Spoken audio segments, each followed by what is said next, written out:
നമ്മൾ 14 വയസ്സ് വരെ ഏത് സാഹചര്യത്തിലാണ്, ഏത് ഇമോഷനാണ്, സാഹചര്യമല്ല, എന്ത് ഇമോഷൻ ഉൾക്കൊണ്ടാണോ നമ്മൾ ജീവിച്ചുകൊണ്ടിരിക്കുന്നത്, അതാണ് നമ്മുടെ ക്യാരക്ടറിന്റെ ബേസിസ് എന്ന് പറയുന്നത്.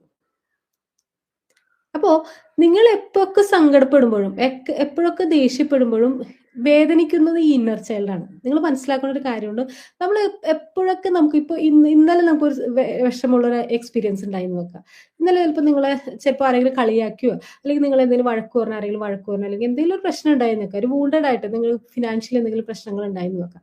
ഈ ഇമോഷൻ ആരാണ് ഉൾക്കൊള്ളണമെന്ന് അറിയാവോ? നിങ്ങളുടെ ആ പ്രശ്നം കഴിഞ്ഞു. അതാ ഇന്നലത്തെ കഴിഞ്ഞ് ഇന്നായപ്പോ നിങ്ങൾക്കൊന്നുമില്ല, പ്രശ്നമില്ല. പക്ഷെ നിങ്ങൾ ആ സമയത്ത് ഉള്ളിലേക്ക് എടുത്ത ആ ഇമോഷൻ ഉണ്ടല്ലോ, അത് ഏറ്റുവാങ്ങിയത് ആരാണെന്നറിയോ? നിങ്ങളുടെ ഉള്ളിലെ ഈ ഇന്നർ ചൈൽഡാണ്. നിങ്ങളുടെ ഉള്ളില് ഈ ശിശുവാണ്, ആന്തരിക ശിശുവാണ്. അത് അത് അപ്പോ മെജോറിറ്റി ആൾക്കാരിലും ഈ ഇന്നർ ചൈൽഡ് വൂണ്ടഡ് ആയിരിക്കും.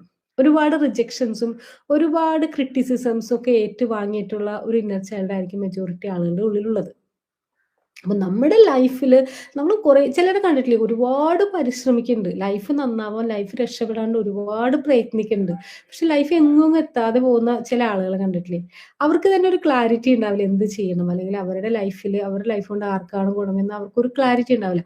അത് ശരിക്കും കാരണം എന്താന്ന് വെച്ചാൽ ഇവരുടെ ഉള്ളിലുള്ള ഈ കുട്ടിയാണ്. ഈ വിഷമിച്ച, വേദനിച്ച കുട്ടിയാണ് അങ്ങനെ ഒരു ഫീലിംഗ് ഉണ്ടാക്കുന്നത്.